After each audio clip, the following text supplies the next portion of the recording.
Chapitre 9. J'avais 15 ans, quand je partis pour Conakry. J'allais y suivre l'enseignement technique à l'école Georges Poiret, devenue depuis le collège technique. Je quittais mes parents pour la deuxième fois.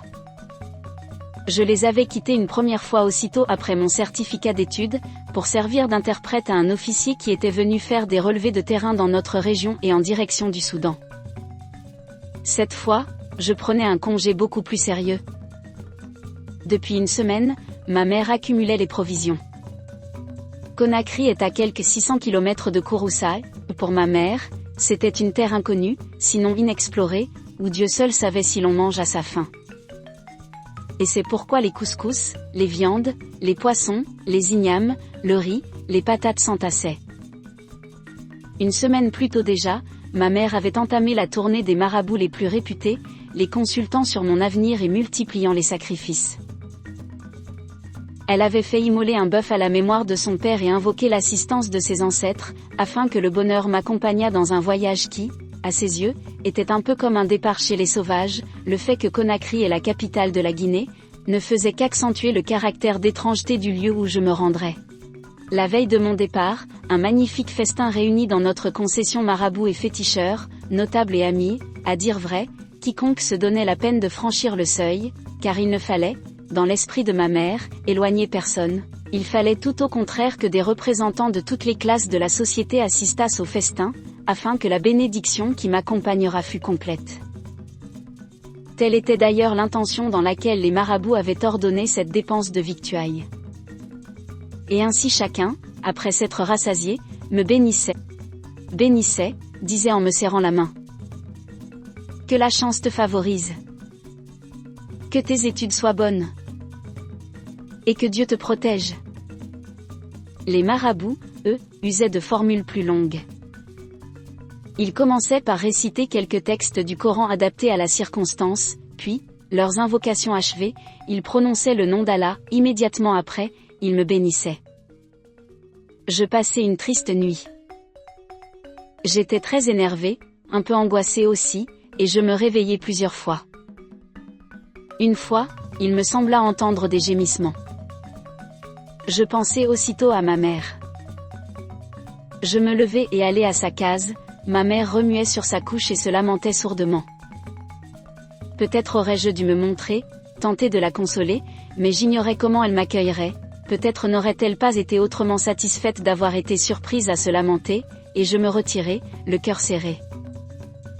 Est-ce que la vie était ainsi faite, qu'on ne put rien entreprendre sans payer tribut aux larmes? Ma mère me réveilla à l'aube, et je me levai sans qu'elle dût insister. Je vis qu'elle avait les traits tirés, mais elle prenait sur elle, et je ne dis rien, je fis comme si son calme apparent me donnait réellement le change sur sa peine. Mes bagages étaient en tas dans la case. Soigneusement calés et placés en évidence, une bouteille y était jointe. Qu'y a-t-il dans cette bouteille? Dis-je. Ne la casse pas, dit ma mère. J'y ferai attention. Fais grande attention. Chaque matin, avant d'entrer en classe, tu prendras une petite gorgée de cette bouteille. Est-ce l'eau destinée à développer l'intelligence?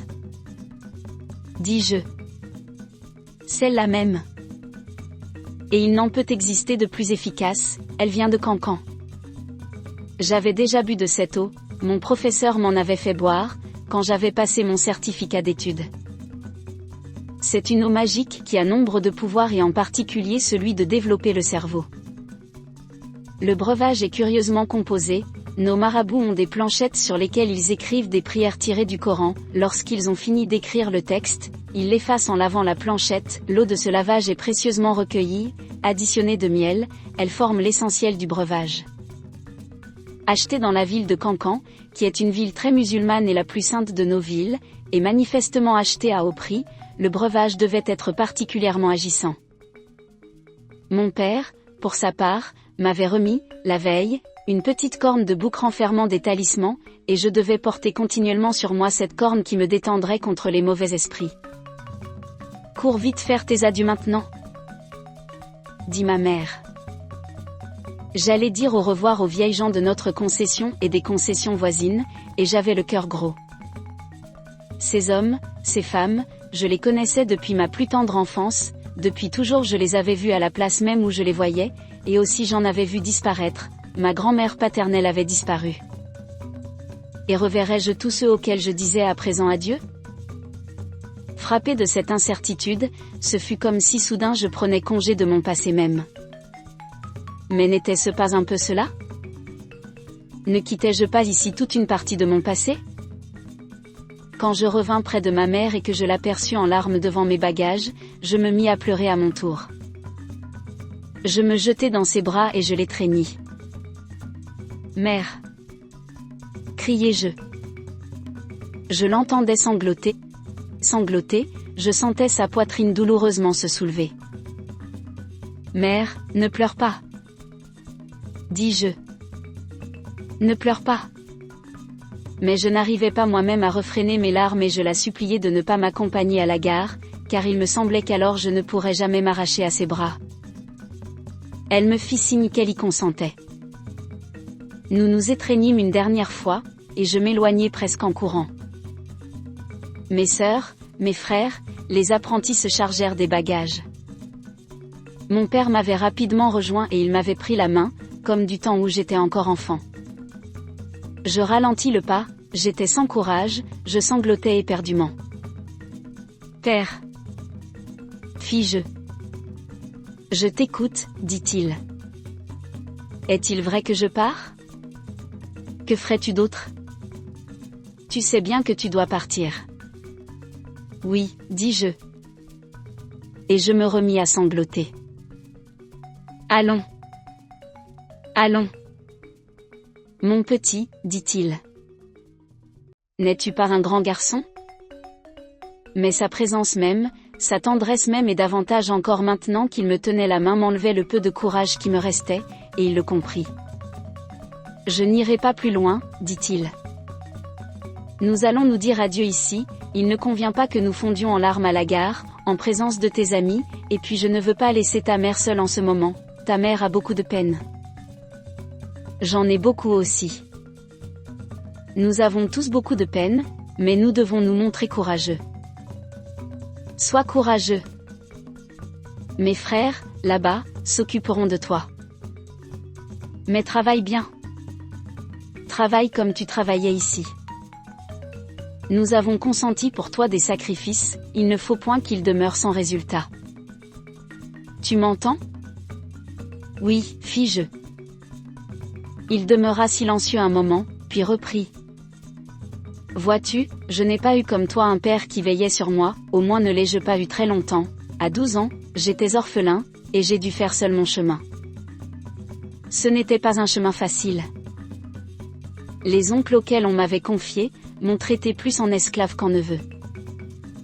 Ce n'est pas pourtant que je leur sois resté longtemps à charge. Presque tout de suite ils m'ont placé chez les Syriens, j'y étais simple domestique, et tout ce que je gagnais, je le remettais fidèlement à mes oncles, mais mes gains même ne désarmèrent jamais leur rudesse ni leur avidité. J'ai dû beaucoup travailler pour me faire ma situation.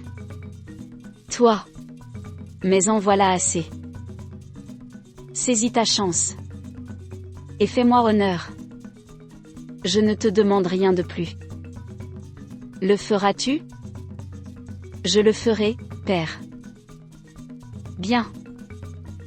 Bien. Allons. Sois brave, petit.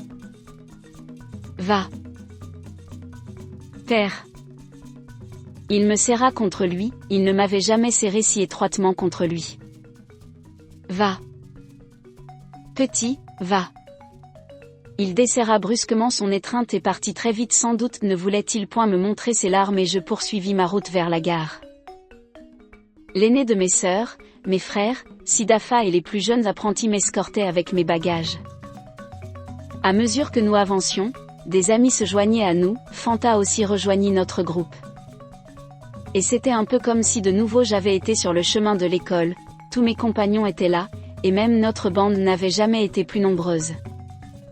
Et de fait, n'étais-je pas sur le chemin de l'école ? Fanta, dis-je, nous sommes sur le chemin de l'école. Mais elle ne me répondit que par un pâle sourire, et mes paroles n'eurent pas d'autre écho. J'étais en vérité sur le chemin de l'école, mais j'étais seule, déjà j'étais seule. Nous n'avions jamais été plus nombreux, et jamais je n'avais été si seule. Bien que ma part fût sans doute la plus lourde, nous portions tout le poids de la séparation, à peine échangions-nous quelques rares paroles. Et nous fûmes sur le quai de la gare, attendant le train, sans nous être quasiment rien dit, mais qu'eussions-nous dit que nous ne ressentions chacun ? Tout allait sans le dire. Plusieurs griots étaient venus saluer mon départ. Je ne fus pas plus tôt sur le quai, qu'ils m'assaillirent de flatteries. « Déjà tu es aussi savant que les Blancs !» chantait-il. « Tu es véritablement comme les Blancs. À Conakry, tu t'assoiras parmi les plus illustres. » De tels excès étaient assurément plus faits pour me confondre que pour chatouiller ma vanité. Au vrai, que savais-je ? Ma science était bien courte encore. Et ce que je savais, d'autres aussi le savaient, mes compagnons qui m'entouraient, en savaient autant que moi. J'aurais voulu demander aux griots de se taire ou tout au moins de modérer leurs louanges, mais suis été allé contre les usages, et je me tins coi. Leur flatterie d'ailleurs n'était peut-être pas tout à fait inutile, elle me faisait penser à prendre mes études fort au sérieux, et il est vrai que je les avais toujours prises fort au sérieux, mais tout ce que chantaient les griots à présent, je me voyais désormais contraint de le réaliser un jour, si je ne voulais pas à mon retour, à chaque retour, avoir l'air d'un âne. Ces flatteries eurent encore un effet supplémentaire, celui de me distraire du chagrin où j'étais plongé. J'en avais souri, j'avais commencé par en sourire avant d'en ressentir de la confusion, mais si mes compagnons en avaient également perçu le ridicule, et ils l'avaient nécessairement perçu, rien néanmoins n'en affleurait sur leurs traits, sans doute sommes-nous si habitués aux hyperboles des griots, que nous n'y accordons plus attention. Mais Fanta ? Non, Fanta avait dû prendre ses flatteries pour argent comptant. Fanta ne songeait pas à sourire, elle avait les yeux embués. Chère Fanta. Je jetai, en désespoir de cause, un regard à ma sœur. Celle-ci pour sûr avait dû éprouver mes sentiments, elle éprouvait toujours mes sentiments, mais je la vis simplement préoccupée par mes bagages. Elle m'avait déjà plusieurs fois recommandé d'y veiller et elle profita de la rencontre de nos regards pour me le répéter. Sois sans crainte, dis-je. J'y veillerai. Te rappelles-tu leur nombre ? dit-elle. Certainement.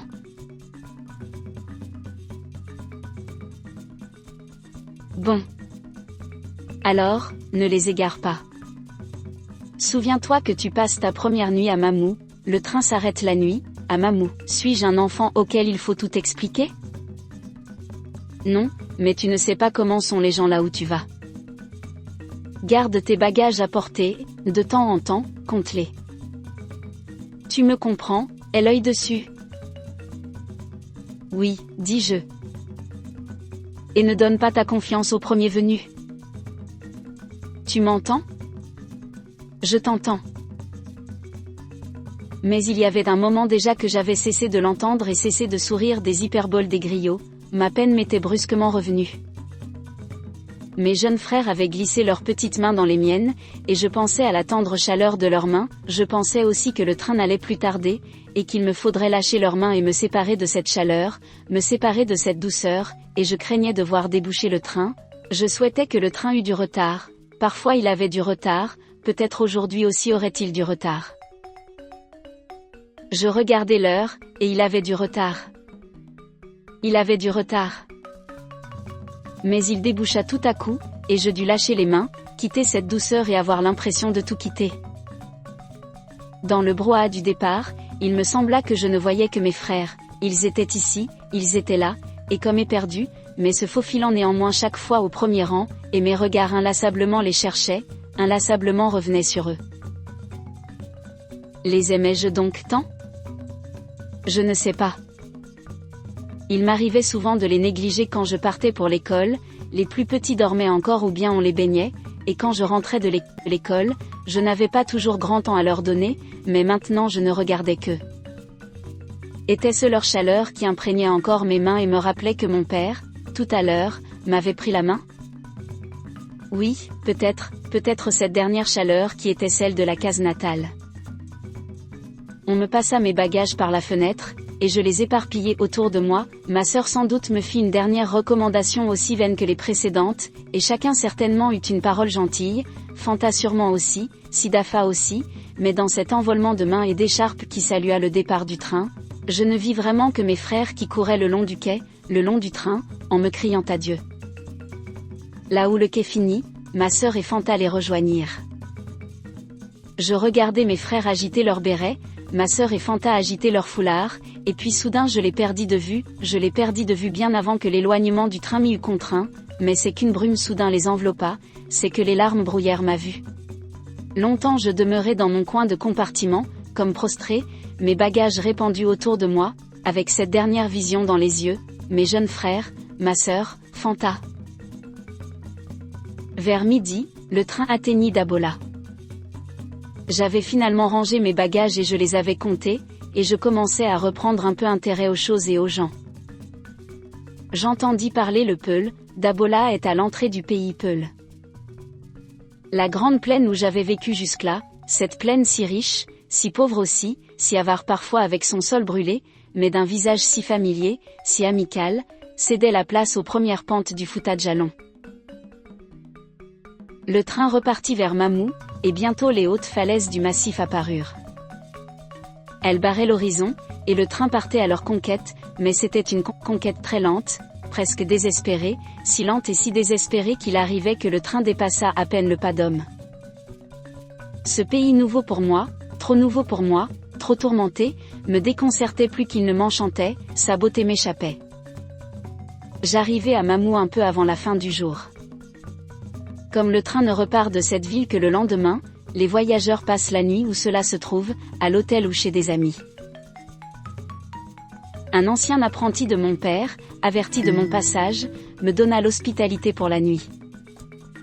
Cet apprenti se montra on ne peut plus aimable en parole, en fait mais peut-être ne se souvint-il pas de l'opposition des climats, il me logea dans une case juchée sur une colline, j'eus tout loisir plus de loisirs que je n'en souhaitais.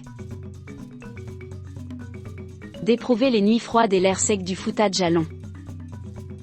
La montagne décidément ne me disait rien. Le lendemain, je repris le train, et un revirement se fit en moi, était-ce l'accoutumance déjà? Je ne sais, mais mon opinion sur la montagne se modifia brusquement et à telle enseigne que, de Mamou à Kindia, je ne quittai pas la fenêtre une seconde. Je regardais, et cette fois avec ravissement, se succédaient cimes et précipices, torrents et chutes d'eau, pentes boisées et vallées profondes. L'eau jaillissait partout, donnait vie à tout. Le spectacle était admirable, un peu terrifiant aussi quand le train s'approchait par trop des précipices. Et parce que l'air était d'une extraordinaire pureté, tout se voyait dans le moindre détail. C'était une terre heureuse ou qui paraissait heureuse. D'innombrables troupeaux paissaient, et les bergers nous saluaient au passage. À l'arrêt de Kindia, je cessai d'entendre parler le Peul, on parlait le Soussou, qui est le dialecte qu'on parle également à Conakry. Je prêtai l'oreille un moment, mais presque tout m'échappa, des paroles qu'on est descendu à côté vers Conakry, et le train roulait, autant il s'était essoufflé à escalader le massif, autant il le dévalait joyeusement. Mais le paysage n'était plus le même qu'entre Mamou et Kindia, le pittoresque n'était plus le même, c'était ici une terre moins mouvementée, moins âpre et déjà domestiquée, où de grandes étendues symétriquement plantées de bananiers et de palmiers se suivaient avec monotonie. La chaleur aussi était lourde, et toujours plus lourde à mesure que nous nous rapprochions des terres basses et de la côte, et qu'elle gagnait en humidité, et l'air naturellement avait beaucoup perdu de sa transparence. À la nuit tombée, la presqu'île de Conakry se découvrit, vivement illuminée.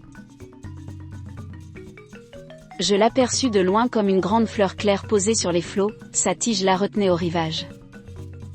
L'eau alentour luisait doucement, luisait comme le ciel, mais le ciel n'a pas ce frémissement. Presque tout de suite, la fleur se mit à grandir, et l'eau recula, l'eau un moment encore se maintint des deux côtés de la tige, puis disparut. Nous nous rapprochions maintenant rapidement. Quand nous fûmes dans la lumière même de la presqu'île et au cœur de la fleur, le train s'arrêta. Un homme de haute taille et qui imposait, vint au-devant de moi. Je ne l'avais jamais vu ou, si je l'avais vu, c'était dans un âge trop tendre pour m'en souvenir, mais à la manière dont il me dévisageait, je devinai qu'il était le frère de mon père. « Êtes-vous mon oncle Mamadou ?» dis-je. « Oui, dit-il, et toi, tu es mon neveulet. Je t'ai aussitôt reconnu, tu es le vivant portrait de ta mère. » Vraiment, je n'aurais pas pu ne pas te reconnaître. « Et, dis-moi comment va-t-elle, ta mère ? Et comment va ton père ? Mais viens. Nous aurons tout loisir de parler de cela. Ce qui compte pour l'instant, c'est que tu dînes et puis que tu te reposes. Alors, suis-moi, et tu trouveras ton dîner prêt et ta chambre préparée. » Cette nuit fut la première que je passai dans une maison européenne. Était-ce le manque d'habitude, était-ce la chaleur humide de la ville ou la fatigue de 2 journées de train ? Je dormis mal. C'était pourtant une maison très confortable que celle de mon oncle, et la chambre où je dormais était très suffisamment vaste, le lit assurément moelleux, plus moelleux qu'aucun de ceux sur lesquels je m'étais jusque-là étendu, au surplus j'avais été très amicalement accueilli comme un fils pourrait l'être. Il n'empêche, je regrettais Kouroussa, je regrettais ma case. Ma pensée demeurait toute tournée vers Kouroussa, je revoyais ma mère, mon père, je revoyais mes frères et mes sœurs, je revoyais mes amis. J'étais à Conakry et je n'étais pas tout à fait à Conakry. J'étais toujours à Kouroussa, et je n'étais plus à Kouroussa. J'étais ici et j'étais là, j'étais déchiré et je me sentais très seul, en dépit de l'accueil affectueux que j'avais reçu. Alors, me dit mon oncle, quand je me présentai le lendemain devant lui, « As-tu bien dormi ? » « Oui, dis-je. »« Non, dit-il, peut-être n'as-tu pas très bien dormi. Le changement aura été un peu brusque. Mais tout cela n'est qu'affaire d'habitude. Tu reposeras déjà beaucoup mieux, la nuit prochaine. Tu ne crois pas ? Je le crois. Bon, et aujourd'hui, que comptes-tu faire ? Je ne sais pas. Ne dois-je pas rendre visite à l'école ? Nous ferons cette visite demain et nous la ferons ensemble. Aujourd'hui, tu vas visiter la ville. Profite de ton dernier jour de vacances. Es-tu d'accord ? Oui, mon oncle. Je visitais la ville. Elle différait fort de Kouroussa. Les avenues y étaient tirées au cordeau et se coupaient à angle droit. Des manguiers les bordaient et par endroits formaient charmilles, leur ombre épaisse était partout la bienvenue, car la chaleur était accablante, non qu'elle fût beaucoup plus forte qu'à Kouroussa, peut-être même était-elle moins forte mais saturée de vapeur d'eau à un point inimaginable. Les maisons s'entouraient toutes de fleurs et de feuillages, beaucoup étaient comme perdus dans la verdure, noyés dans un jaillissement effréné de verdure. Et puis je vis la mer. Je la vis brusquement au bout d'une avenue et je demeurai un long moment à regarder son étendue, à regarder les vagues se suivre et se poursuivre, et finalement se briser contre les roches rouges du rivage. Au loin, des îles apparaissaient, très vertes en dépit de la buée qui les environnait. Il me sembla que c'était le spectacle le plus étonnant qu'on pût voir, du train et de nuit, je n'avais fait que l'entrevoir, je ne m'étais pas fait une notion juste de l'immensité de la mer et moins encore de son mouvement, de la sorte de fascination qui naît de son infatigable mouvement. À présent j'avais le spectacle sous les yeux et je m'en arrachais difficilement. Eh bien, comment as-tu trouvé la ville ? Me dit mon onde à mon retour.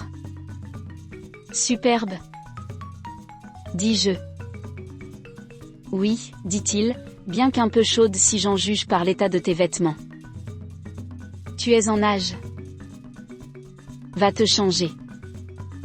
Il faudra te changer ici plusieurs fois par jour. Mais ne traîne pas, le repas doit être prêt, et tes tantes sont certainement impatientes de le servir. Mon oncle habitait la maison avec ses 2 femmes, mes tantes Awa et Ngadi, et un frère cadet, mon oncle Sékou. Mes tantes, comme mes oncles, avaient chacune son logement particulier et elles l'occupaient avec leurs enfants.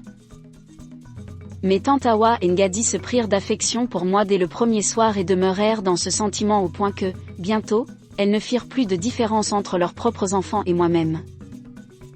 Quant aux enfants, plus jeunes de beaucoup, on ne leur apprit pas que je n'étais que leur cousin, ils me crurent leur frère aîné et de fait me traitèrent d'emblée comme tel, la journée n'était pas à sa fin, qu'ils se pressaient contre moi et grimpaient sur mes genoux. Plus tard, quand l'habitude fut prise de passer tous mes jours de congé chez mon oncle, ils en vinrent même à guetter mon arrivée, ils ne m'avaient pas plutôt entendu ou aperçu qu'il accourait, et s'il arrivait qu'occupés par leur jeu, ils n'accourussent pas aussitôt, mais tante les rabrouait. « Comment ?» disait-elle. « Voici une semaine que vous n'avez vu votre grand frère et vous ne courez pas lui dire bonjour ?» Oui, très réellement mes deux tantes s'ingénièrent à remplacer ma mère et elles persévérèrent durant tout le temps de mon séjour.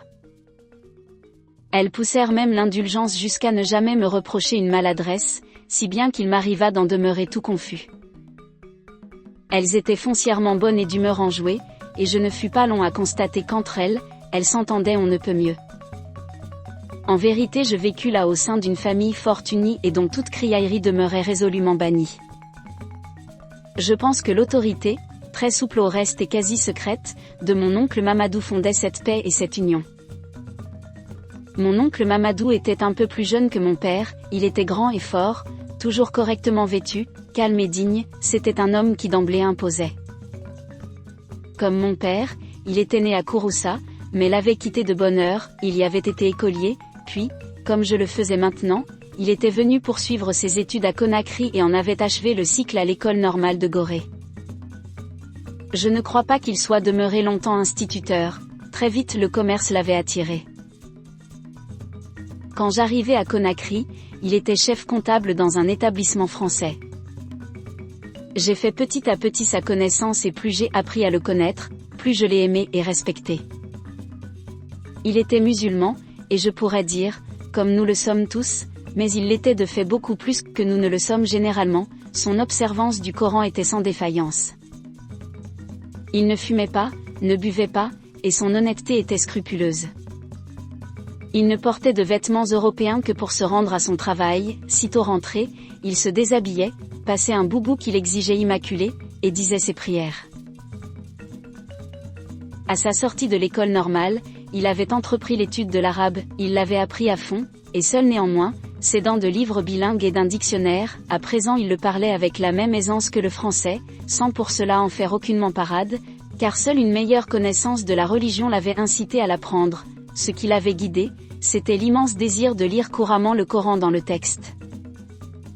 Le Coran dirigeait sa vie. Jamais je n'ai vu mon oncle en colère, jamais je ne l'ai vu entrer en discussion avec ses femmes, je l'ai toujours vu calme, maître de lui et infiniment patient. À Conakry, on avait grande considération pour lui, et il suffisait que je me réclamasse de ma parenté, pour qu'une part de son prestige rejaillît sur moi. À mes yeux, il faisait figure de saint. Mon oncle Sékou, le plus jeune de mes oncles paternels, n'avait pas cette intransigeance. D'une certaine façon, il était plus proche de moi, sa jeunesse le rapprochait de moi. Il y avait en lui une exubérance qui me plaisait fort, et qui se traduisait par une grande abondance de paroles. Sitôt qu'il commençait à parler, mon oncle Sékou devenait intarissable. Je l'écoutais volontiers, tout le monde l'écoutait volontiers car rien de ce qu'il disait n'était insignifiant, et il le disait avec une merveilleuse éloquence. J'ajoute que son exubérance n'allait pas sans qualité profonde et que ses qualités étaient sensiblement les mêmes que celles de mon oncle Mamadou. À l'époque où je l'ai connu, il n'était pas encore marié, fiancé seulement, ce qui était un motif de plus de le rapprocher de moi. Il était employé au chemin de fer Conakry-Niger. Lui aussi fut toujours parfait à mon égard, et parce que l'âge mettait moins de distance entre nous, il fut plus pour moi un frère aîné qu'un oncle. Le lendemain et mon dernier jour de vacances épuisé, mon oncle Mamadou me conduisit à ma nouvelle école. Travaille ferme à présent, me dit-il, et Dieu te protégera. Dimanche, tu me conteras tes premières impressions. Dans la cour, où l'on me donna les premières indications, au dortoir, où j'allais ranger mes vêtements, je trouvai des élèves venus comme moi de Haute-Guinée, et nous fîmes connaissance, je ne me sentis pas seul. Un peu plus tard, nous entrâmes en classe. Nous étions, anciens et nouveaux, réunis dans une même grande salle. Je me préparais à mettre les bouchées doubles, songeant à tirer déjà quelques parties de l'enseignement qu'on donnerait aux anciens, tout en m'en tenant évidemment aux miens propres, mais presque aussitôt je m'aperçus qu'on ne faisait pas grande différence entre anciens et nouveaux. Il semblait plutôt qu'on s'apprêtait à répéter aux anciens, pour la deuxième, voire pour la troisième fois, le cours qu'on leur avait seriné dès la première année. Enfin, on verra bien. Pensais-je, mais j'étais néanmoins troublé, le procédé ne me paraissait pas de bon augure. Pour commencer, on nous dicta un texte très simple. Quand le maître corrigea les copies, j'eus peine à comprendre qu'elles puissent fourmiller de tant de fautes. C'était, je l'ai dit, un texte très simple, sans surprise, où pas un de mes compagnons de Kouroussa n'eût trouvé occasion de trébucher. Après, on nous donna un problème à résoudre, nous fûmes très exactement 2 à trouver la solution. J'en demeurais atterré, était-ce là l'école où j'accéderais à un niveau supérieur ? Il me sembla que je retournais plusieurs années en arrière, que j'étais assis encore dans une des petites classes de Kouroussa. Mais c'était bien cela, la semaine s'écoula sans que j'eusse rien appris. Le dimanche, je m'en plaignis vivement à mon oncle. Rien. Je n'ai rien appris, mon oncle. Tout ce qu'on nous a enseigné, je le savais depuis longtemps. Est-ce la peine vraiment d'aller à cette école ? Autant regagner Kouroussa tout de suite. Non, dit mon oncle, non. Attends un peu. Il n'y a rien à attendre. J'ai bien vu qu'il n'y avait rien à attendre. Allons. Ne sois pas si impatient. Es-tu toujours si impatient ? Cette école où tu es, peut-être bien est-elle à un niveau trop bas pour ce qui regarde l'enseignement général, mais elle peut te donner une formation pratique que tu ne trouveras pas ailleurs. N'as-tu pas travaillé dans les ateliers ? Je lui montrai mes mains, elles étaient zébrées des raflures, et les pointes des doigts me brûlaient. Mais je ne veux pas devenir un ouvrier. Dis-je. Pourquoi le deviendrais-tu ? Je ne veux pas qu'on me méprise. Aux yeux de l'opinion, il y avait une différence énorme entre les élèves de notre école et ceux du collège Camille Guy. Nous, on nous tenait simplement pour de futurs ouvriers, certes, nous ne serions pas des manœuvres, mais nous deviendrions tout au plus des contremaîtres. Jamais, comme les élèves du collège Camille Guy, nous n'avions accès aux écoles de Dakar. Écoute-moi attentivement, dit mon oncle. Tous les élèves venant de Kouroussa ont toujours dédaigné l'école technique, toujours ils ont rêvé d'une carrière de gratte-papier. Est-ce une telle carrière que tu ambitionnes ? Une carrière où vous serez perpétuellement 13 à la douzaine ? Si réellement ton choix s'est fixé sur une telle carrière, change d'école. Mais dis-toi bien ceci, retiens bien ceci, si j'avais 20 ans de moins, si j'avais mes études à refaire, je n'eusse point été à l'école normale, non. J'aurais appris un bon métier dans une école professionnelle, un bon métier m'eût conduit autrement loin. Mais alors, dis-je, j'aurais aussi bien pu ne pas quitter la forge paternelle. Tu aurais pu ne pas la quitter. Mais, dis-moi, n'as-tu jamais eu l'ambition de la dépasser ? Or, j'avais cette ambition, mais ce n'était pas en devenant un travailleur manuel que je la réaliserais, pas plus que l'opinion commune, je n'avais de considération pour de tels travailleurs. Mais qui te parle de travailleurs manuels ? Dit mon oncle. Un technicien n'est pas nécessairement un manuel, en tout cas, il n'est pas que cela, c'est un homme qui dirige et qui sait, le cas échéant, mettre la main à la pâte. Or les hommes qui dirigent des entreprises, ne savent pas tous mettre la main à la pâte, et ta supériorité sera l'ajustement. Crois-moi, demeure où tu es. Je vais d'ailleurs t'apprendre une chose que tu ignores encore, ton école est en voie de réorganisation. Tu y verras sous peu de grands changements, et l'enseignement général n'y sera plus inférieur à celui du collège Camille Guy. Est-ce que les arguments de mon oncle finirent par me convaincre ? Pas pleinement peut-être. Mais mon oncle Sékou et mes tantes même joignirent leurs instances aux siennes, et je demeurai donc à l'école technique.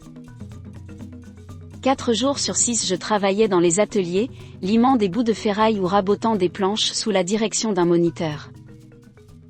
C'était un travail apparemment facile et nullement ennuyeux, moins facile pourtant qu'il n'y paraissait à première vue, parce que le manque d'habitude, d'abord, et les longues heures que nous passions debout devant l'établi, ensuite, finissaient par le rendre pénible.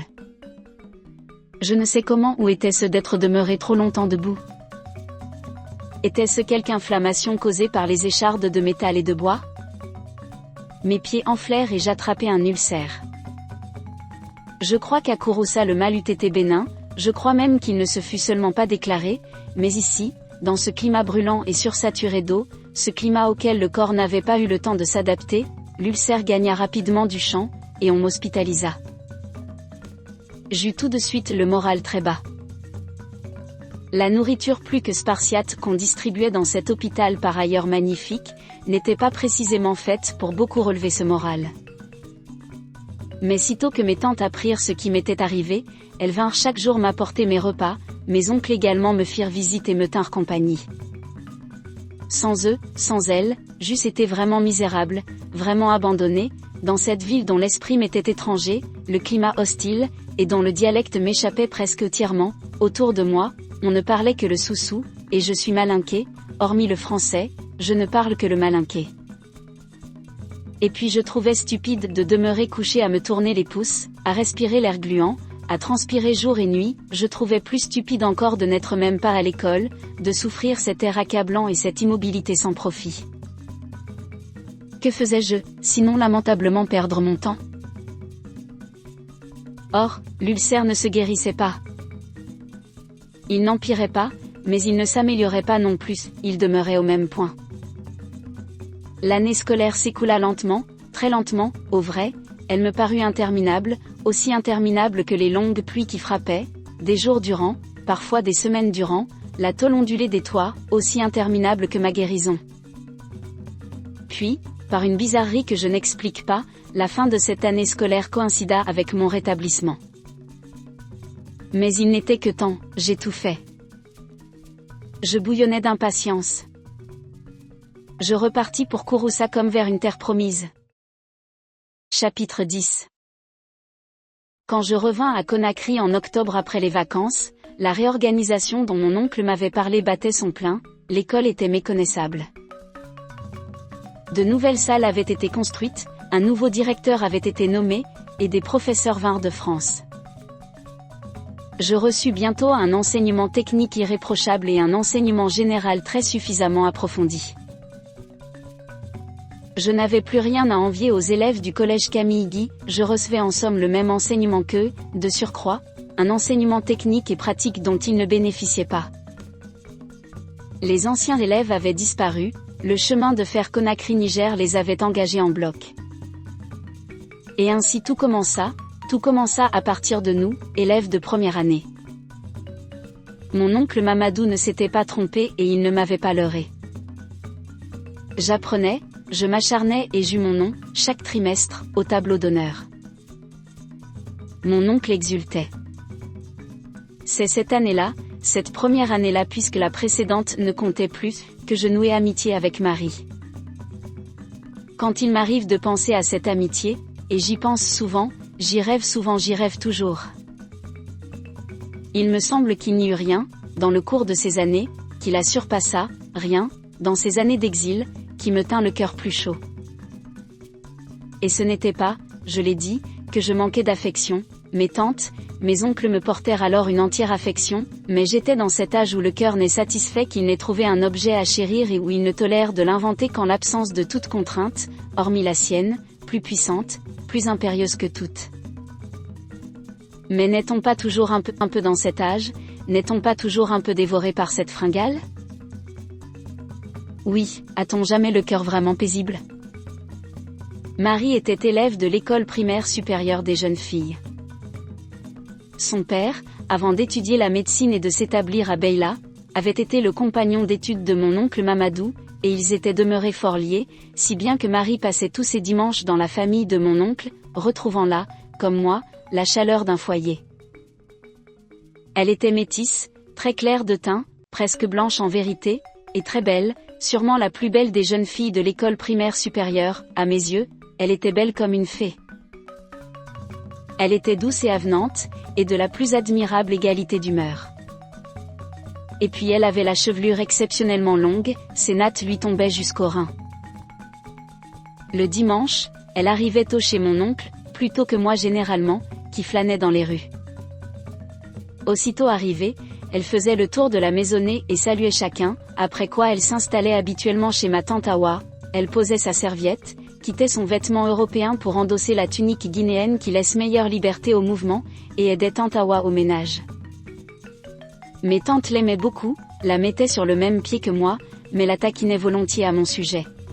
« Eh bien, Marie, disait-elle, qu'as-tu fait de ton mari ? » « Je n'ai pas encore de mari, disait Marie. »« Vraiment ? » disait tante Ngadi. « Je croyais que notre neveu était ton mari. »« Mais je n'ai pas l'âge. » disait Marie. « Et quand tu auras l'âge ? » reprenait tante Ngadi. Mais Marie alors se contentait de sourire. « Sourire n'est pas répondre, disait tante Awa. Ne peux-tu nous donner une réponse plus claire ? Je n'ai rien répondu, tante Awa. C'est bien ce que je te reproche. Quand j'avais ton âge, j'étais moins secrète. Suis-je secrète, tante ? Parle-moi de toi, quand tu avais mon âge, jolie comme tu le es, tu ensorcelais sûrement tout le canton. Voyez-vous la futée ? S'écriait tante Awa. Je lui parle d'elle, et elle me parle de moi. Et non contente, elle me parle de mes prétendus succès. Est-ce que toutes les filles qui fréquentent l'école primaire supérieure sont aussi rusées que toi ? Mes tantes s'étaient très tôt aperçues de notre amitié et elles y consentaient, mais ce n'est pas assez dire, elles y poussaient. Elles nous aimaient également et elles eussent voulu s'en tenir compte de notre jeunesse, que nous nous fiancions, mais elles demandaient plus, infiniment plus que notre timidité ne permettait. Quand j'arrivais de l'école, moi aussi je commençais par faire le tour de la maison, m'arrêtant un moment chez chacun pour dire bonjour et échanger quelques paroles, et m'attardant souvent chez mon oncle Mamadou, qui aimait connaître par le détail ce que j'avais appris et contrôler ce que j'avais fait. Aussi lorsque j'entrais chez tante Awa, celle-ci m'accueillait elle invariablement par ses paroles. « Voici que tu as encore fait attendre Madame Camara N3. » Madame Camara N3, c'était le nom qu'elle donnait à Marie, tante Awa était Madame Camara N1, et tante Ngadi portait le N2. Je prenais la plaisanterie du meilleur côté et m'inclinais devant Marie. « Bonjour Madame Camara N3, disais-je. « Bonjour, Lay, répondait-elle. Et nous nous serrions la main. Mais tante Awa nous jugeait trop peu expansifs et elle soupirait. « Quel lourdeau vous faites !» disait-elle. Ma parole, je n'ai jamais rencontré de tel lourdeau. Je m'esquivais sans répondre, je n'avais pas l'esprit de repartie de Marie, et tante Awa m'eut rapidement embarrassée. Je recommençais mes visites, mes cousins sur les talons ou accrochés où ça se trouvait, les plus petits dans mes bras ou sur mes épaules. Je m'asseyais finalement là où cela me chantait, dans le jardin le plus souvent, car la petite troupe qui m'entourait était alors particulièrement bruyante, et je jouais avec mes cousins, en attendant qu'on m'apportât à manger. C'est que j'arrivais chaque fois le ventre creux, effroyablement creux, d'abord parce que j'avais naturellement bon appétit et ensuite parce que je n'avais rien mangé encore depuis le matin. Un jour de sortie, c'eût été péché de toucher à la tambouille de l'école, aussi je n'y touchais pas, jugeant qu'il suffisait amplement des 6 autres jours de la semaine. Mes tantes qui, ces jours-là, soignaient spécialement leur cuisine, eussent voulu que je partageasse le repas de Marie, mais le pouvais-je ? Non, je ne me le serais pas permis, et je ne crois pas non plus que Marie le désirât. Nous aurions certainement eu honte de manger l'un en face de l'autre. Telle était en vérité notre pudeur incompréhensible et presque offusquante aux yeux de mes tantes, mais que Marie et moi ne mettions même pas en discussion et tel notre respect des règles. Nous ne commencions à penser à nous rejoindre, qu'après le repas. C'était presque toujours chez mon oncle Sékou que nous nous installions alors, sa chambre était la plus calme de la maison, non que mon oncle Sékou se priva de parler, j'ai dit qu'il avait de prodigieux moyens d'orateur. Mais n'étant pas marié, il sortait beaucoup, et nous demeurions seuls. Mon oncle nous laissait son phono et ses disques, et Marie et moi dansions. Nous dansions avec infiniment de retenue, mais il va de soi, ce n'est pas la coutume chez nous de s'enlacer, on danse face à face, sans se toucher, tout au plus se donne-t-on la main, et pas toujours. Dois-je ajouter que rien ne convenait mieux à notre timidité? Il va de soi aussi. Mais eussions-nous dansé si la coutume avait été de s'enlacer? Je ne sais trop. Il me semble que nous nous fussions abstenus, et bien que nous eussions, comme tous les Africains, la danse dans le sang. Et puis nous ne faisions pas que danser, Marie tirait ses cahiers de son cartable et réclamait mon aide.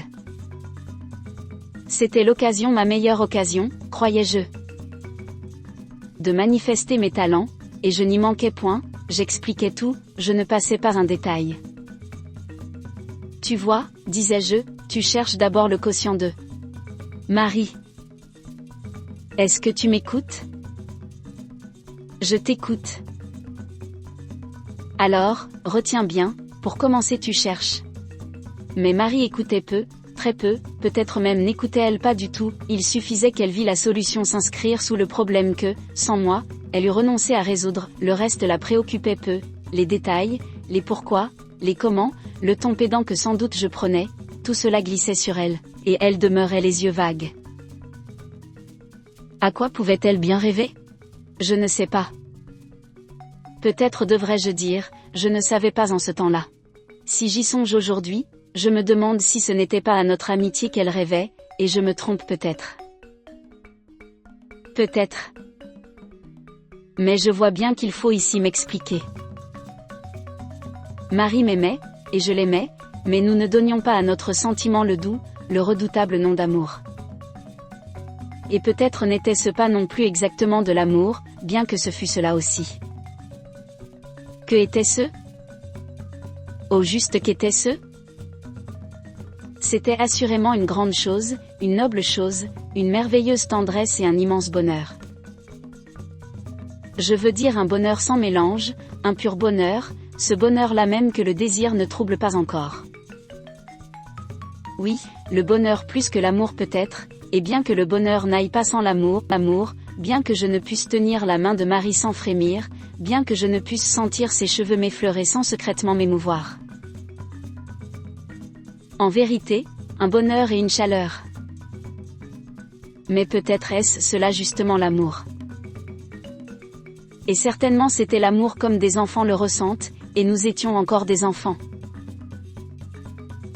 Officiellement j'étais devenu un homme, j'étais initié, mais suffit-il?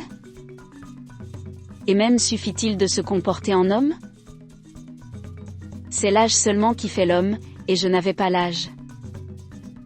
Marie avait-elle de notre amitié une conception autre? Je ne le pense pas. Était-elle plus avertie que je ne l'étais? Souvent les jeunes filles sont plus averties, mais je ne crois pas que Marie le fût plus que moi, et sa retenue, même notre commune retenue, me persuaderait plutôt du contraire, encore qu'autour d'elle il y eut un déchaînement de passion dont elle devait bien avoir quelque notion. Mais, au fait, en avait-elle notion? Je ne sais pas. Je ne sais plus si son attitude était consciente ou si elle était purement instinctive, mais je me souviens que Marie demeurait sourde à ce déchaînement. C'est que je n'étais pas seule à aimer Marie, bien que je fusse seule peut-être à l'aimer avec cette innocence au vrai, tous mes compagnons aimaient Marie.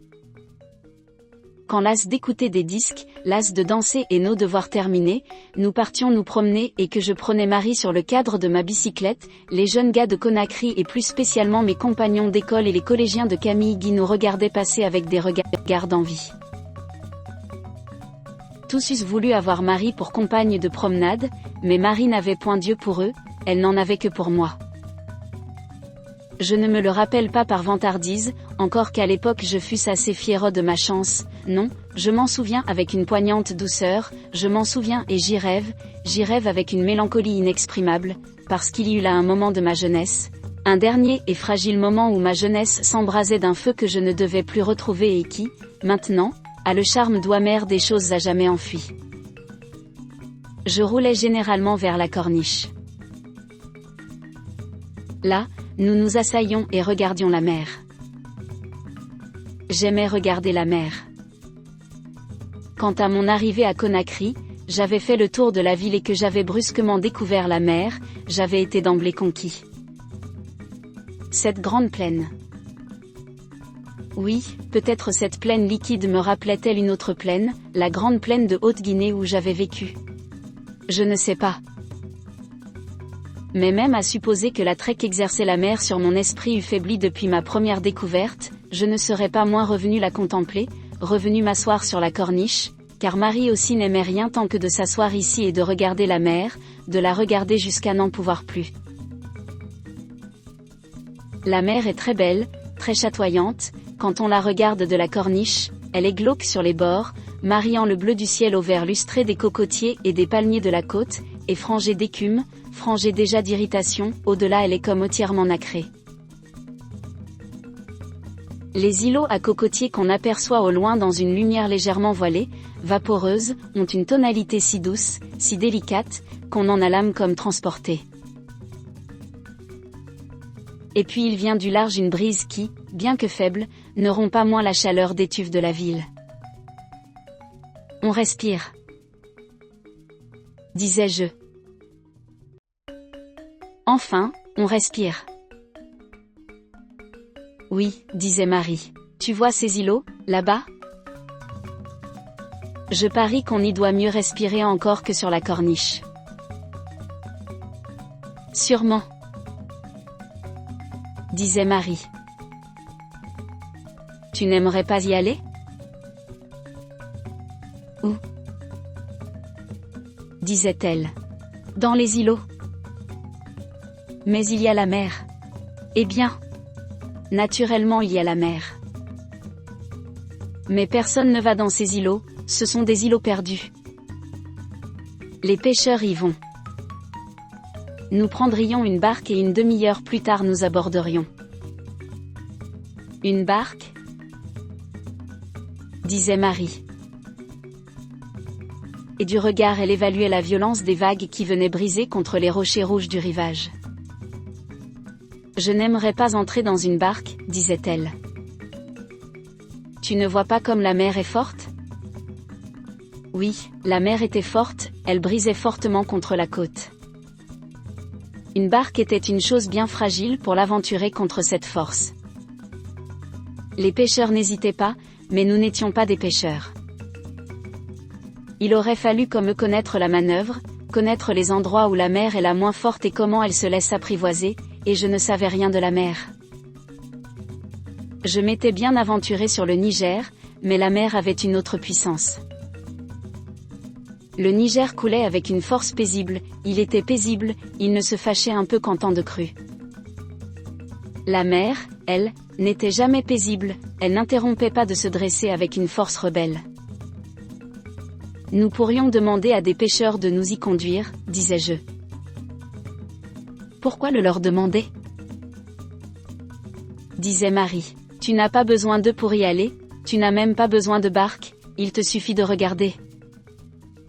Si tu regardes les îlots longtemps, si tu peux en regarder un sans ciller, le regarder assez longtemps pour le voir trembler, c'est comme si tu avais abordé, tu es dans l'îlot. Tu crois ? Écoute. Tu peux même entendre le passage de la brise dans les cocotiers, tu peux entendre le frémissement des cocotiers. Mais c'était au-dessus de nous, c'était au sommet des cocotiers plantés en bordure de la côte que la brise passait, c'était seulement les palmes de nos cocotiers qui frémissaient. Et l'enchantement brusquement cessait, nous éclations de rire. De quoi parlions-nous encore ? De l'école évidemment, nous échangions les derniers potins de nos écoles, peut-être aussi évoquions-nous des souvenirs, peut-être parlais-je de Kouroussa et de mes séjours à Tindican. Mais encore ? Je ne sais pas, je ne sais plus. sans doute ne nous cachions-nous rien, sauf notre amitié, sauf nos cœurs qui étaient comme les îlots que nous regardions frémir au loin dans une lumière voilée, nous pouvions nous y transporter par la pensée, nous ne devions pas les aborder par la parole. Notre amitié était en nous, enfouie au plus profond de nous. Il fallait qu'elle demeurât secrète, une seule parole peut-être l'eût effarouchée, une parole aussi l'eût presque immanquablement transformée, et nous n'attendions point qu'elle se transformât, nous l'aimions telle qu'elle était. Il pourra sembler ainsi qu'il y avait tout et rien entre nous, mais non. Il y avait tout, et il n'y avait pas rien, personne n'a jamais été si proche de mon cœur que Marie, personne ne vivait dans mon cœur comme Marie. La nuit maintenant approchait, et nous rentrions. La fin du jour déjà ? Pensais-je en pédalant. Oui, déjà ce dimanche tirait à sa fin. Le temps, durant la semaine, était comme immobile, le dimanche, il courait d'une traite du matin à la nuit, il n'arrêtait pas de courir. Il courait aussi rapidement les dimanches de pluie, quand nous demeurions enfermés au logis, que les dimanches de soleil, et le rideau de pluie, ce terrible rideau de pluie de Conakry, si lassant, si interminable quand il s'abaissait devant les fenêtres de l'école, restait clair quand j'étais près de Marie. Ainsi passèrent ces années. J'étais loin de mes parents, loin de Kouroussa, loin de ma grande plaine natale, et je pensais beaucoup à mes parents, je pensais souvent à Kouroussa, je pensais à Tindikan, mais je passais néanmoins chaque dimanche en famille, une famille où chacun m'aimait, où j'aimais chacun et Marie me donnait son amitié. J'étais au loin, je n'étais pas malheureux. À l'issue de la 3e année, je me présentais au certificat d'aptitude professionnelle.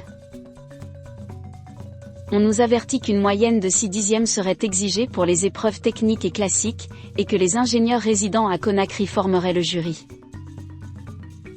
Puis l'école désigna les 14 candidats qui paraissaient les plus aptes à se présenter, et je fus heureusement du nombre. Je voulais absolument passer mon certificat. J'avais bûché ferme durant 3 ans, je n'avais jamais perdu de vue la promesse que j'avais faite à mon père, et pas davantage celle que je m'étais faite à moi-même, constamment je m'étais maintenu parmi les 3 premiers, et j'avais quelques raisons d'espérer qu'il n'en irait pas autrement à l'examen. Néanmoins j'écrivis à ma mère afin qu'elle fît visite aux marabouts et obtint leur aide. Dois-je en déduire que j'étais spécialement superstitieux à l'époque ? Je ne le pense pas. J'étais tout simplement un croyant, je croyais que rien ne s'obtient sans l'aide de Dieu, et que si la volonté de Dieu est depuis toujours déterminée, elle ne l'est point en dehors de nous-mêmes, je veux dire, sans que nos démarches, bien que non moins prévues, n'aient, en une certaine manière, pesé sur cette volonté, et je croyais que les marabouts seraient mes intercesseurs naturels. Mes tantes, de leur côté, firent des sacrifices et offrirent des noix de cola aux diverses personnes que leur désignèrent les marabouts consultés, le furent moins que ma mère même. Marie l'était davantage encore si possible, elle était assez indifférente à ses propres études, mais je ne sais vraiment à quelle extrémité elle se fut portée si, dans le journal officiel de la Guinée, elle n'eût point vu figurer mon nom parmi les candidats admis. J'appris par mes tantes qu'elle aussi avait fait visite au marabout, et je crois bien que cela me toucha plus que tout. Enfin l'examen vint. Il dura 3 jours d'angoisse. Mais il faut croire que les marabouts me furent de bonne aide, je fus reçu premier sur les 7 candidats admis. Chapitre 11. Chaque fois que je revenais passer mes vacances à Kouroussa, je trouvais ma case fraîchement repeinte à l'argile blanche, et ma mère impatiente de me faire admirer les améliorations que d'année en année elle y apportait. Au début, ma case avait été une case comme toutes les autres. Et puis, petit à petit, elle avait revêtu un aspect qui la rapprochait de l'Europe. Je dis bien, qui la rapprochait, et je vois bien que ce rapprochement demeurait lointain, mais je n'y étais pas moins sensible, et non pas tellement pour le supplément de confort que j'y trouvais, que pour la preuve immédiatement tangible, de l'immense amour que ma mère me portait. Oui, je passais à Conakry la majeure partie de l'année, mais je ne demeurais pas moins son préféré, je le voyais, et je n'avais pas besoin de le voir, je le savais. Mais je le voyais de surcroît. Eh bien, qu'en dis-tu ? Disait ma mère. C'est magnifique, disais-je. Et je l'étreignais fortement, ma mère n'en demandait pas plus. Mais de fait c'était magnifique, et je me doutais bien de l'ingéniosité que ma mère avait dépensée, de la peine qu'elle s'était donnée, pour inventer, en partant des matériaux les plus simples ces modestes équivalents des habiletés mécaniques de l'Europe. La pièce principale, celle qui d'emblée tirait l'œil, c'était le divan-lit. D'abord, cela avait été, comme pour la case, un lit pareil à tous les lits de la Haute-Guinée, un lit maçonné, fait de briques séchées. Puis les briques du milieu avaient disparu, ne laissant subsister que 2 supports, un à la tête et un aux pieds, et un assemblage de planches avait remplacé les briques enlevées. Sur ce chalit improvisé, mais qui ne manquait pas d'élasticité, ma mère avait finalement posé un matelas rembourré de paille de riz. Tel quel, c'était à présent un lit confortable et assez vaste pour qu'on s'y étendît à 3, sinon à 4. Mais quelque vaste qu'il fût, à peine mon divan-lit suffisait-il à recevoir tous les amis, les innombrables amis et aussi les innombrables amis qui, à la soirée ou certains soirs tout au moins, me faisaient visite. Le divan étant le seul siège que je pouvais offrir, on s'y entassait comme on pouvait, chacun se creusant sa place, et les derniers arrivés s'insérant dans les dernières failles. Je ne me souviens plus comment, ainsi encaqués, nous trouvions malgré tout le moyen de gratter de la guitare, ni comment nos amis gonflaient leurs poumons pour chanter, mais le fait est que nous jouions de la guitare et que nous chantions, et qu'on pouvait nous entendre de loin. Je ne sais si ma mère goûtait beaucoup ces réunions, je croirais plutôt qu'elle les goûtait peu, mais qu'elle les tolérait, se disant qu'à ce prix tout au moins je ne quittais pas la concession pour courir Dieu sait où. Mon père, lui, trouvait nos réunions fort naturelles. Comme je ne le voyais guère dans la journée, occupé que j'étais à aller chez l'un, à aller chez l'autre, quand je n'étais pas au loin en excursion, il venait frapper à ma porte. Je criais, « Entrez !» Et il entrait, disait bonsoir à chacun et me demandait comment j'avais passé la journée. Il disait quelques mots encore, puis se retirait.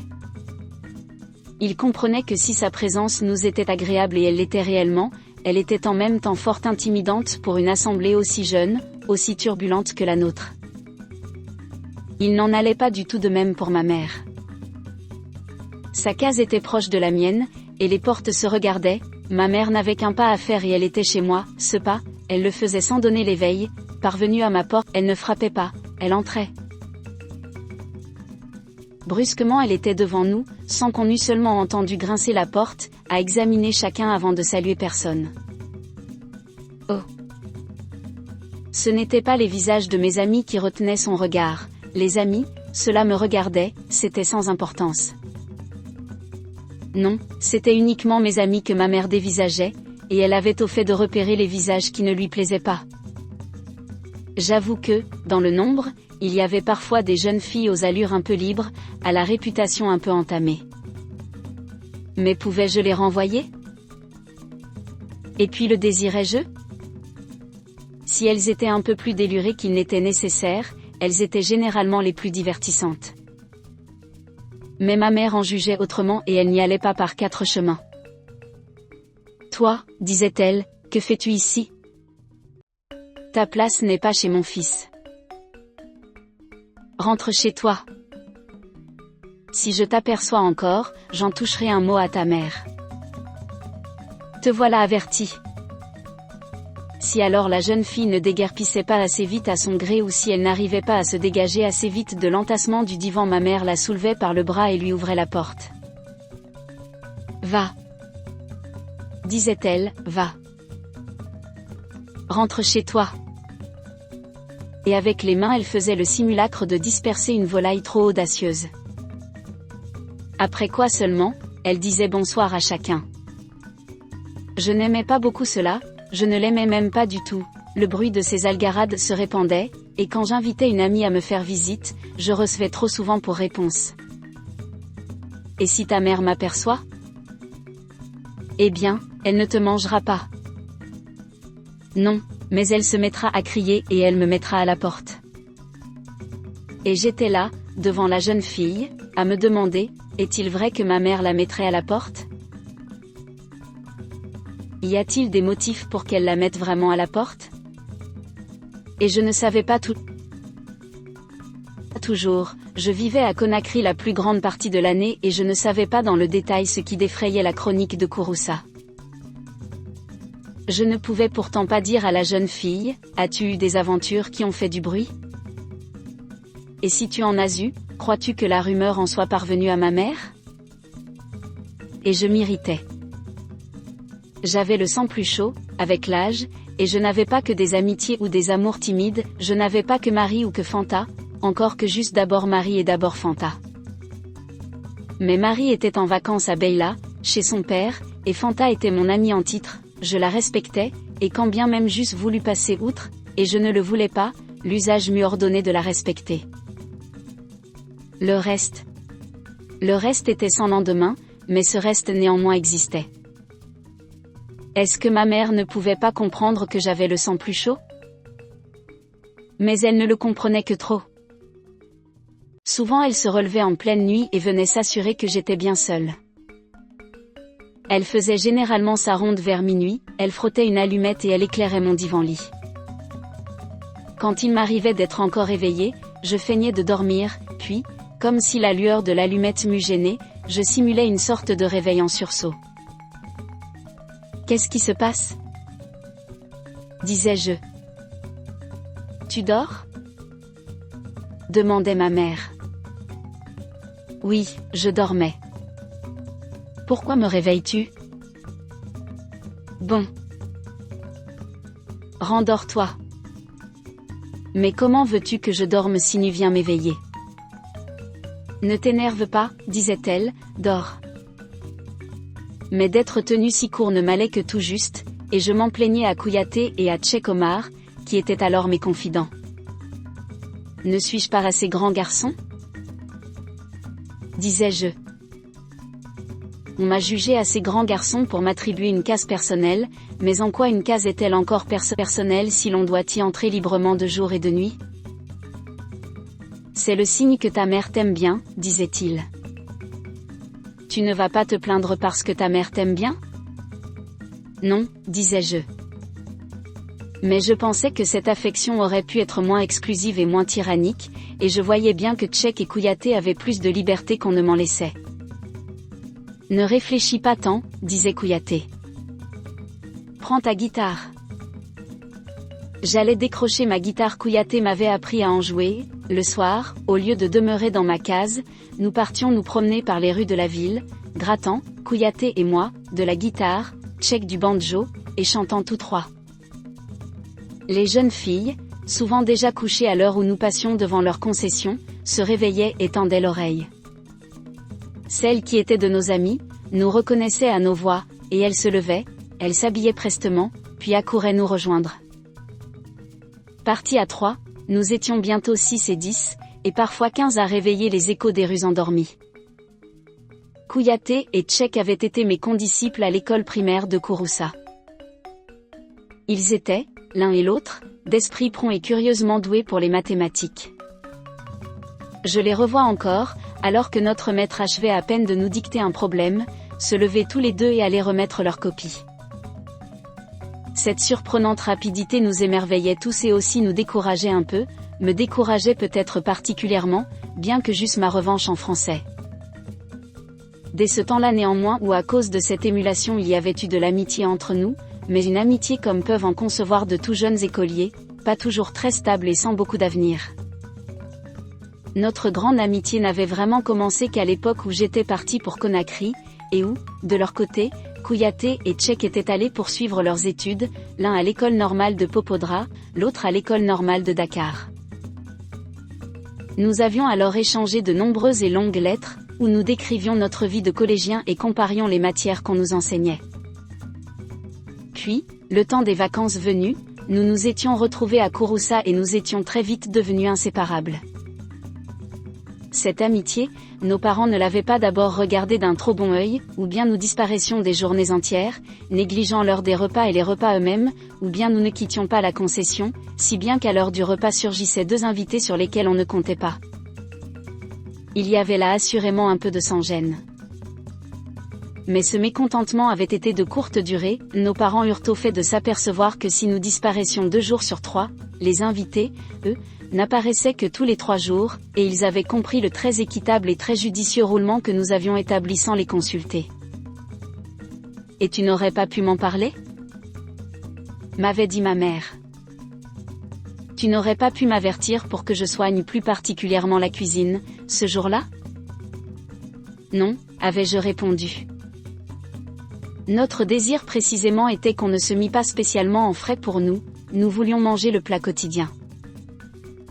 Lorsqu'aux grandes vacances qui se placèrent à l'issue de la 3e année scolaire de Kouyaté et de Tchèque et à la fin de ma 2e année, puisque j'avais perdu 1 an à l'hôpital, je retrouvai mes 2 amis, ils avaient conquis leur brevet d'instituteur et attendaient leur nomination à un poste.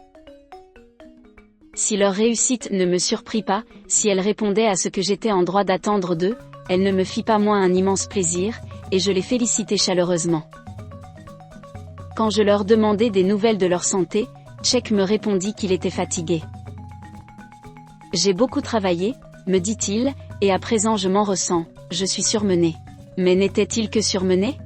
Il avait mauvais teint et il avait les traits tirés. À quelques jours de là, je profitai d'un moment où j'étais seul avec Kouyaté pour lui demander s'il croyait à un simple surmenage. « Non, me dit Kouyaté, Tchèque est malade.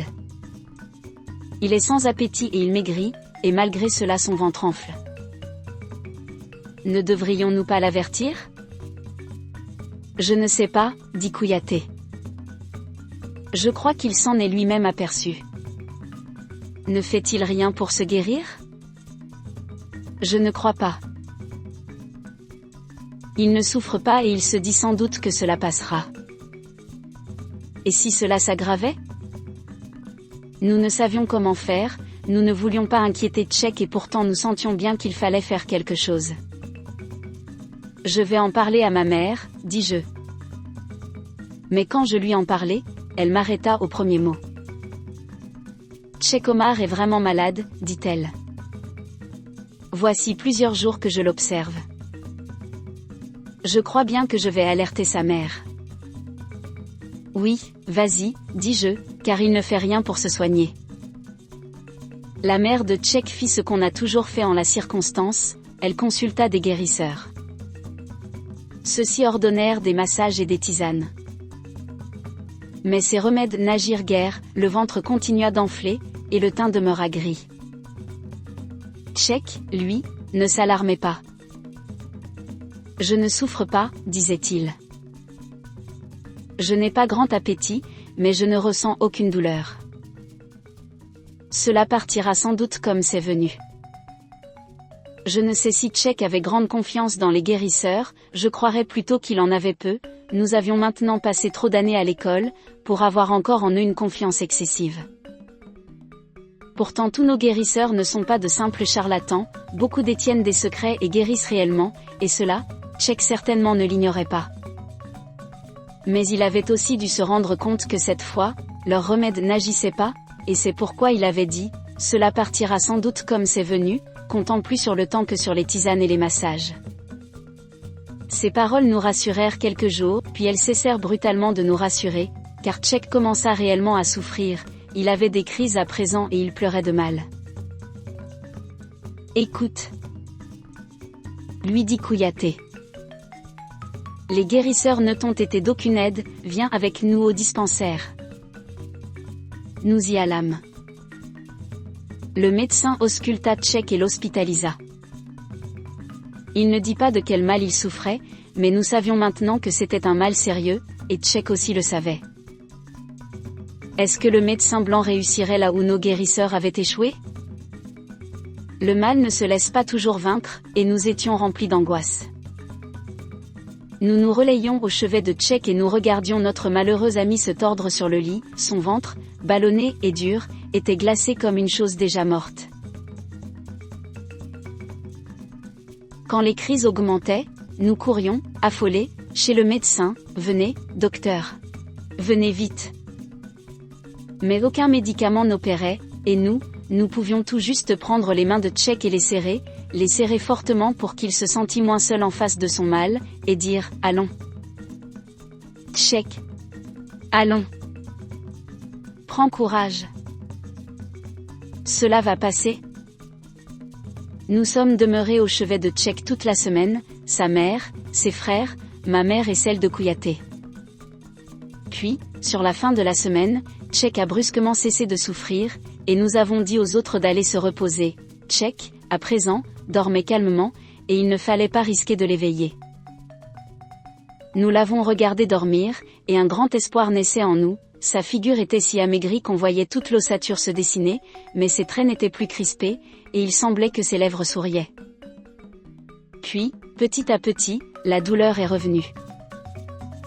Les lèvres ont cessé de sourire, et Tchèque s'est réveillé. Il a commencé de nous dicter ses dernières volontés, il a dit comment nous devions partager ses livres et à qui nous devions donner son banjo.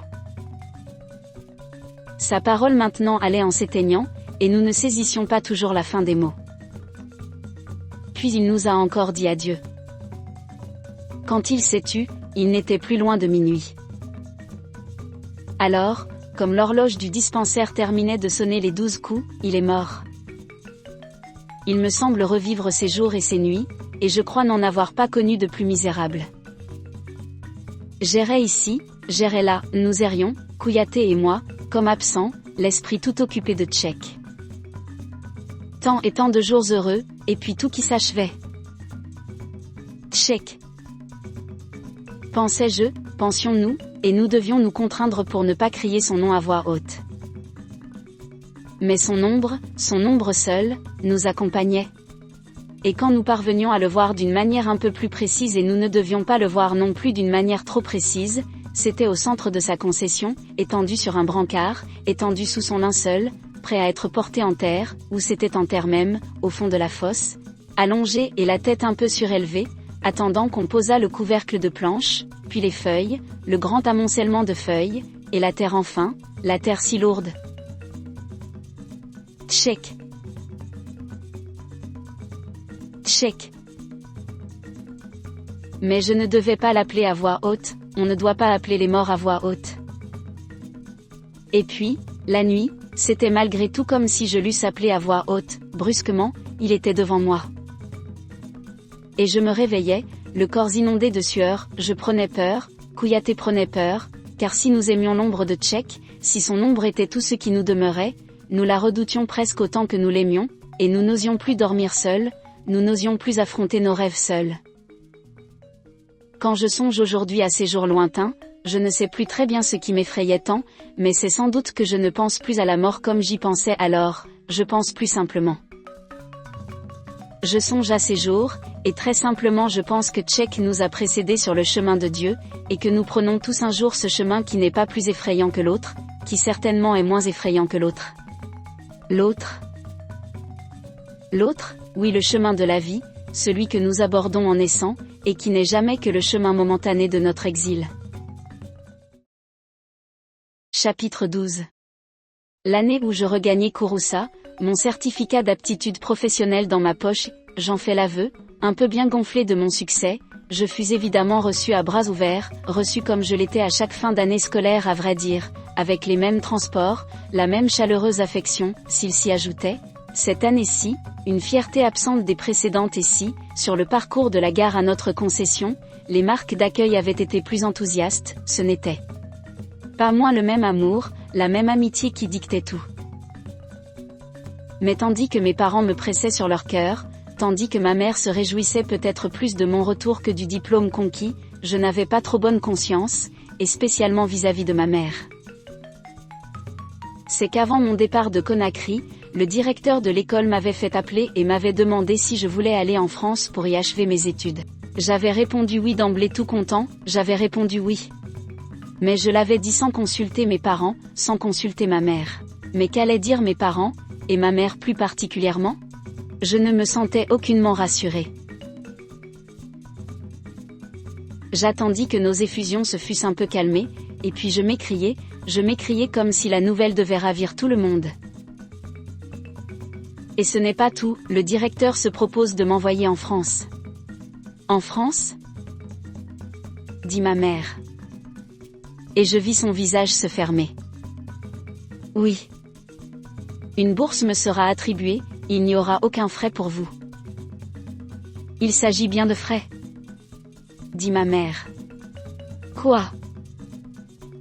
Tu nous quitterais encore? Mais je ne sais pas, dis-je. Et je vis bien et déjà je me doutais bien que je m'étais fort avancé, fort imprudemment avancé en répondant, oui, au directeur. Tu ne partiras pas, dit ma mère. Non, dis-je. Mais ce ne serait pas pour plus d'une année. Une année? Dit mon père. Une année, ce n'est pas tellement long. Comment?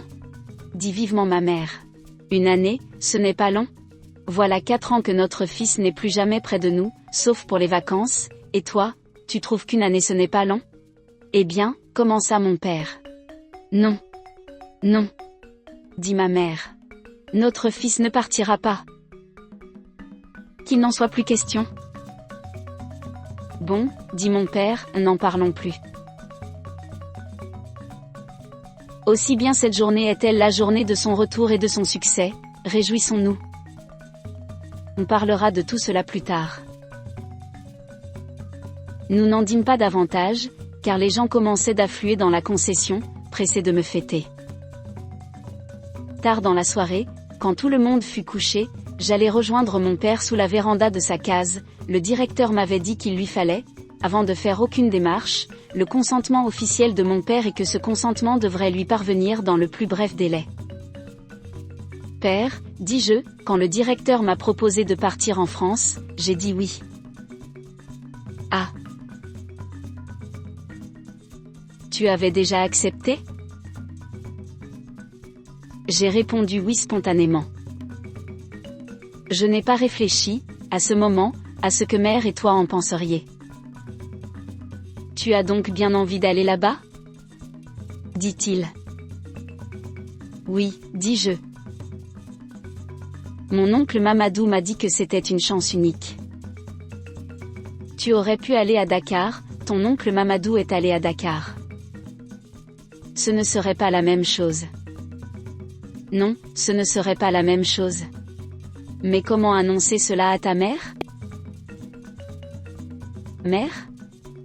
Alors tu acceptes que je parte? M'écriai-je. Oui, oui, j'accepte.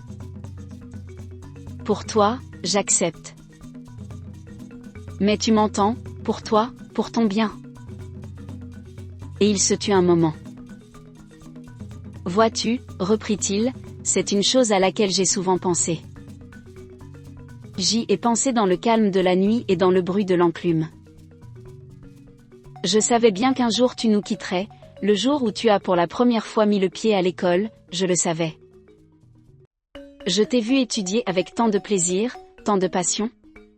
Oui, depuis ce jour-là, je sais, et petit à petit, je me suis résignée. Père, dis-je. Chacun suit son destin, mon petit, les hommes n'y peuvent rien changer. Tes oncles aussi ont étudié. Moi mais je te l'ai déjà dit, je te l'ai dit, si tu te souviens quand tu es parti pour Conakry moi, je n'ai pas eu leur chance et moins encore la tienne. Mais maintenant que cette chance est devant toi, je veux que tu la saisisses, tu as su saisir la précédente, saisis celle-ci aussi, saisis-la bien. Il reste dans notre pays tant de choses à faire. Oui, je veux que tu ailles en France, je le veux aujourd'hui autant que toi-même, on aura besoin ici sous peu d'hommes comme toi. Puisses-tu ne pas nous quitter pour trop longtemps?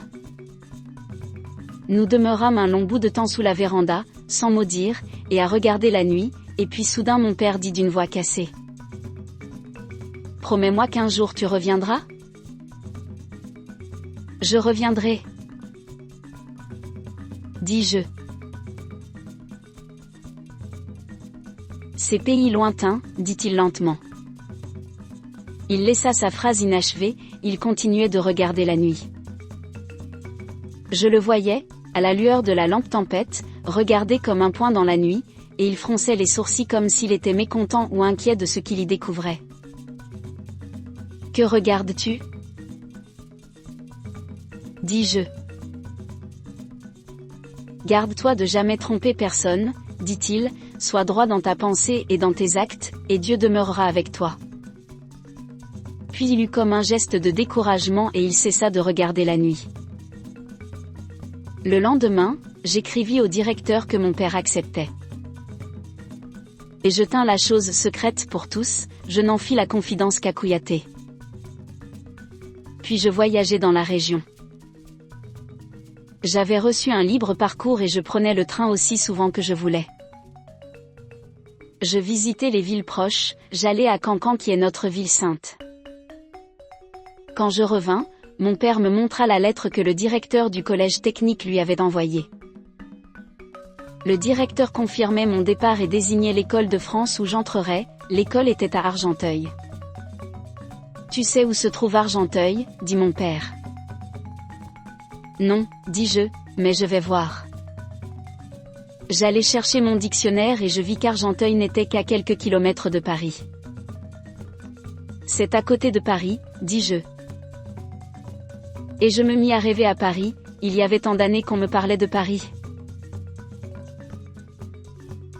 Puis ma pensée revint brusquement à ma mère. Est-ce que ma mère sait déjà ? Dis-je. Non, dit-il. Nous irons ensemble le lui annoncer. Tu ne voudrais pas le lui dire seul ? Seul ? Non, petit. Nous ne serons pas trop de deux.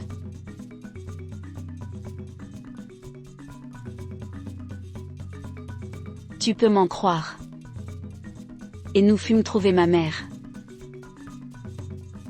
Elle broyait le mil pour le repas du soir. Mon père demeura un long moment à regarder le pilon tomber dans le mortier, il ne savait trop par où commencer, il savait que la décision qu'il apportait ferait de la peine à ma mère, et il avait, lui-même, le cœur lourd, et il était là à regarder le pilon sans rien dire, et moi, je n'osais pas lever les yeux. Mais ma mère ne fut pas longue à pressentir la nouvelle, elle n'eut qu'à nous regarder et elle comprit tout ou presque tout. Que me voulez-vous ? Dit-elle. Vous voyez bien que je suis occupée. Et elle accéléra la cadence du pilon. Ne va pas si vite, dit mon père. Tu te fatigues. Tu ne vas pas m'apprendre à piler le mil ? Dit-elle. Et puis soudain elle reprit avec force. Si c'est pour le départ du petit en France, inutile de m'en parler, c'est non. Justement, dit mon père. Tu parles sans savoir, tu ne sais pas ce qu'un tel départ représente pour lui. Je n'ai pas envie de le savoir. Dit-elle. Et brusquement elle lâcha le pilon et fit un pas vers nous. N'aurai-je donc jamais la paix ? Dit-elle. Hier, c'était une école à Conakry, aujourd'hui, c'est une école en France, demain. Mais que sera ce demain ? C'est chaque jour une lubie nouvelle pour me priver de mon fils. Ne te rappelles-tu déjà plus comme le petit a été malade à Conakry ? Mais toi, cela ne te suffit pas, il faut à présent que tu l'envoies en France. Es-tu fou ? Ou veux-tu me faire devenir folle ? Mais sûrement je finirai par devenir folle.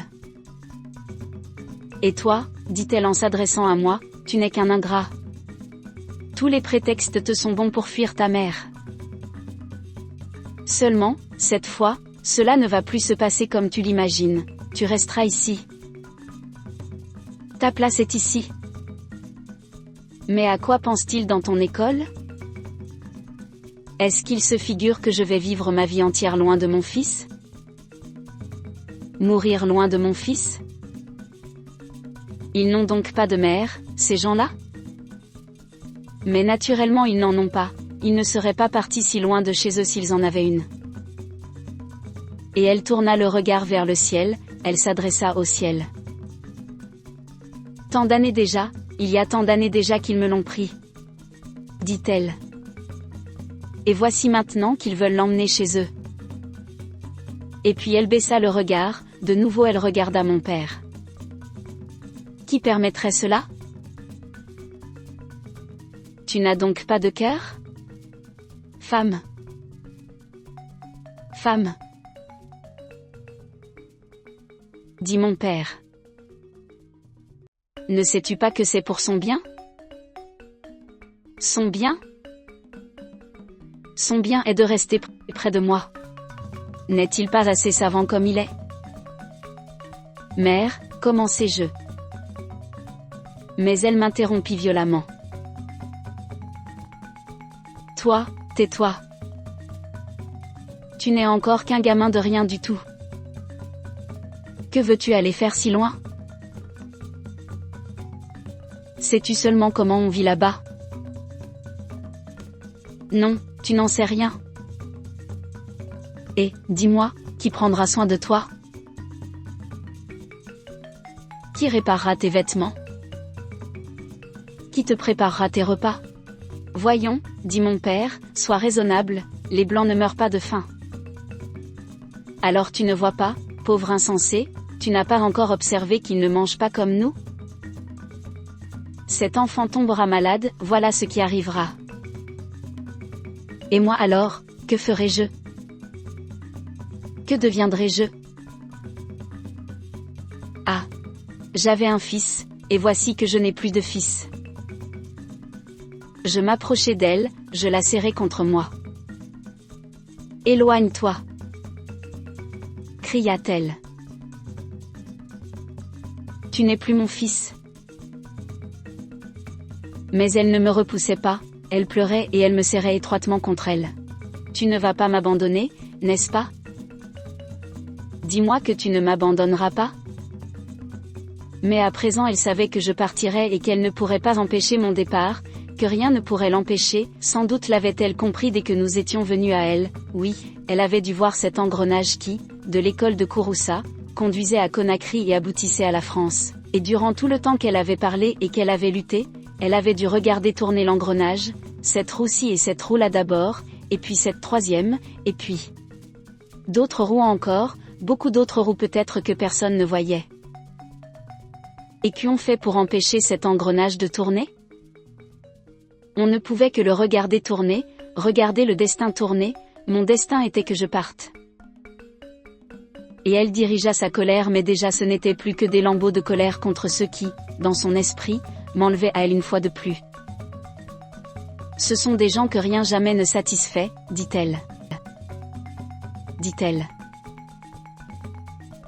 Ils veulent tout. Ils ne peuvent pas voir une chose sans la vouloir. Tu ne dois pas les maudire, dis-je. Non, dit-elle amèrement, je ne les maudirai pas. Et elle se trouva enfin à bout de colère, elle renversa la tête contre mon épaule et elle sanglota bruyamment. Mon père s'était retiré. Et moi, je serrais ma mère contre moi, j'essuyais ses larmes, je disais, que disais-je? Tout et n'importe quoi, mais c'était sans importance, je ne crois pas que ma mère comprit rien de ce que je disais, le son seul de ma voix lui parvenait, et il suffisait, ses sanglots petit à petit s'apaisaient, s'espaçaient. C'est ainsi que se décida mon voyage, c'est ainsi qu'un jour je pris l'avion pour la France. Oh! Ce fut un affreux déchirement. Je n'aime pas m'en souvenir. J'entends encore ma mère se lamenter, je vois mon père qui ne peut retenir ses larmes, je vois mes sœurs, mes frères. Non, je n'aime pas me rappeler ce que fut ce départ, je me trouvais comme arrachée à moi-même. À Conakry, le directeur de l'école m'avertit que l'avion me déposerait à Orly. D'Orly, dit-il, on vous conduira à Paris, à la gare des Invalides, là, vous prendrez le métro jusqu'à la gare Saint-Lazare, où vous trouverez votre train pour Argenteuil. Il déplia devant moi un plan du métro et me montra le chemin que j'aurais à faire sous terre. Mais je ne comprenais rien à ce plan, et l'idée même de métro me demeurait obscure. Est-ce bien compris? Me demanda le directeur. Oui, dis-je. Et je ne comprenais toujours pas.